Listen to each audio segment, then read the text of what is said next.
Hey guys, guess who's back? It's me, CJ. We're doing a little update again from the last video because a lot has changed.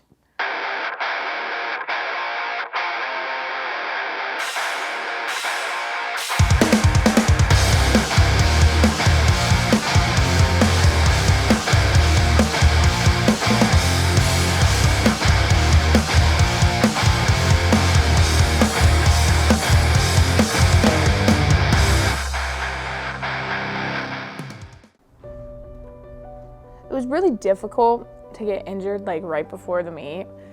Well, no, it wasn't right before the meet because we just had gotten our coach. And I remember it was like the first or second week of training with our coach. And we were squatting, really focusing on form and getting strict on form and cues and all that stuff. And I just remember this sharp pain right in my groin the whole time I would squat. No matter what I did, it was there.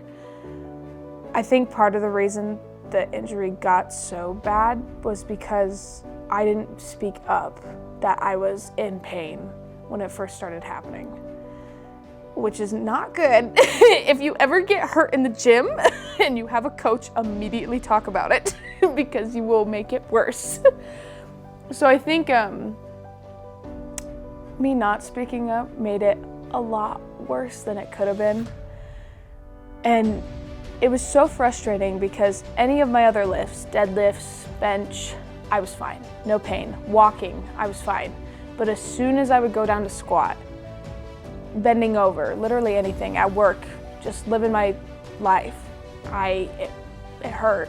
And it was so annoying, and it ate away at my mental state because the boys could just squat normally and they were just moving weight and getting better form and doing so good, and I had to stretch or sit or figure out ways to, create blood flow to that area just to make it heal. And it was so hard because it was like, oh my God, we're so many weeks out. We're like months away from the meet. What if I don't get better? What if I have to drop out of the meet because of this? What if I can't even squat the bar? What if it doesn't get better? And, the you against you battle comes back up again. No matter how many times I didn't want to go to the gym because it was a squat day or because I knew it was going to be horrible and it was going to be painful, I had to push through. And it was hard. It was really frustrating. And the sad thing is that's like, you just have to wait. It's a waiting game. Time heals. But time did heal, and we squatted at the meet, and it wasn't that great, but we were able to get on the board with squats. And we were able to do a decent amount of weight, and now we just gotta focus up, once again, lock in and get better and start pushing more weight. Bench was phenomenal at the meet. We have learned to love bench. The mental block is gone, finally. That 135 was hell, but we're past her. Getting a coach, Kyle, helped a lot. Form was a big issue, and I think just understanding where and what I need to do with bench helped a lot of moving the weight, because we moved, 155? 152? Somewhere in there, which is a PR, baby. And we're so close to 185.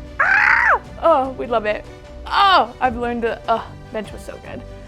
But it just goes to show, if you put in the work and focus and use the resources you got, baby, you can soar. You can soar. And just be patient. It'll come. It'll click. And it's clicked. And we're strong. We love it. 135 was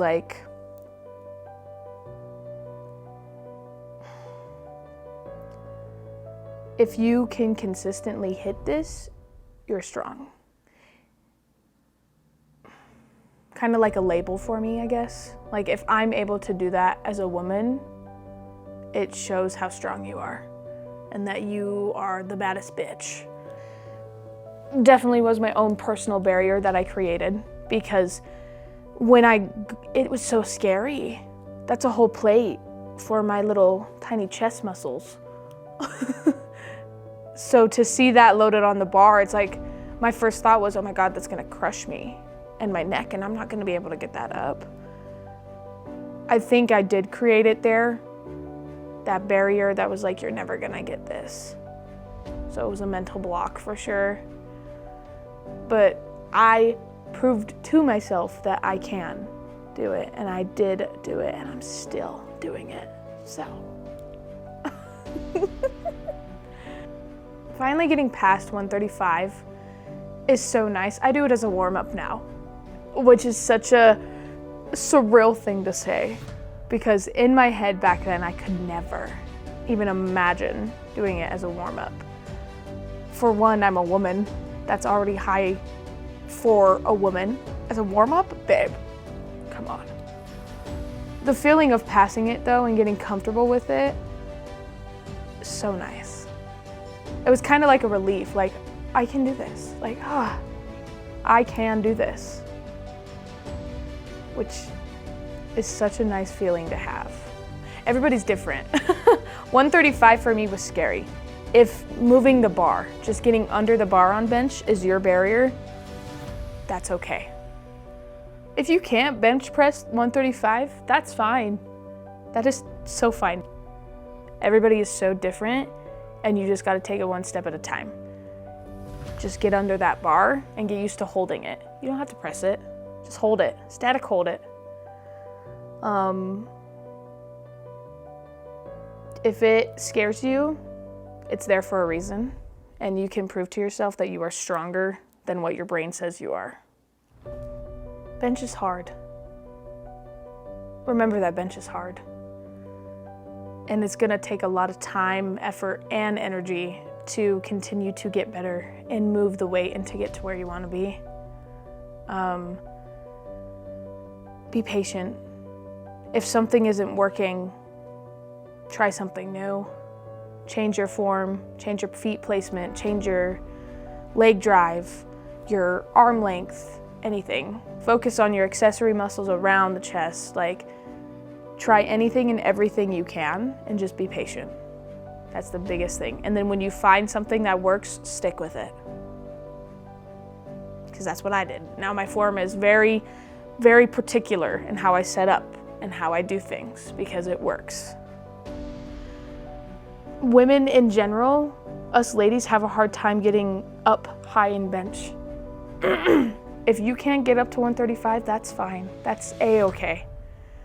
If you can do the bar, that's great. If you have to use an easy bar that's only 20 pounds, love it, babe. Do what you can do. No matter what you can do, it's a victory in your own personal book. In my book for you too, because I'm rooting all of us, because we're strong, bad bitches.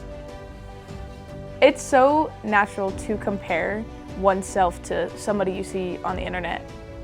I'm just a random girl. I'm just a girl. Don't compare yourself to me, please. We're all on our own journey, and just as I am struggling with my own battles, just as you are too. You can find inspiration from people you see on the internet, from these ladies you see on the internet, but don't let them rob you of your pride and joy of what you're accomplishing on your own journey. Comparison is the thief of joy, and you don't need to add more to your plate and your mental state from seeing these random chicks on the internet. What you're doing is so good, and I'm so proud of you. Now that that's all covered and out of the way, I'm excited for what else is to come. I already signed up for a new meet in November, and we have already signed up with our coach again to start training, and I'm excited to see where this takes me in my powerlifting journey. So stay tuned. Can't wait to tackle all the challenges I face this one. Anyway, talk to you guys later.